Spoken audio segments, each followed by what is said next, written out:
మీరు ఎన్నిసార్లు నన్ను ఫోకస్ చేస్తారో అంతకంటే డబుల్ ఫోర్స్తో పైకి లేస్తారు, అది మాత్రం గ్యారంటీ. ఈరోజు మీరు నాకు అవకాశం ఇచ్చినారు, నీ పేపర్ గురించి మాట్లాడే అవకాశం మీరు నాకు ఇచ్చినారు, నాకు లేదు. నువ్వు తప్పుడు రాతలు రాసినప్పుడల్లా బయటకు వస్తాను, మాట్లాడతాను. డెఫినెట్గా నీది ఒక ఫేక్ పేపర్, ఫేక్ మీడియా.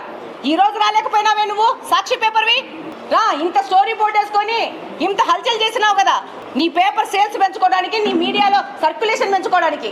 ఇప్పుడు ఎందుకు రాలేకపోయినావు? నీ మైక్ ఇక్కడ ఎందుకు లేదు అంటే నువ్వు తప్పు చేసినావు, నువ్వు భయపడ్డావు.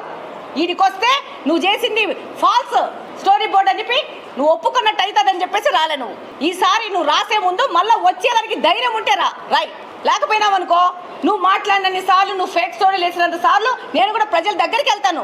ప్రజలకు కూడా నేను చెప్తున్నాను, 1 సెంటు భూమి కడపలో నాకు నోటీస్కి వస్తే కబ్జా చేయడానికి ఎవ్వరికి వదలను.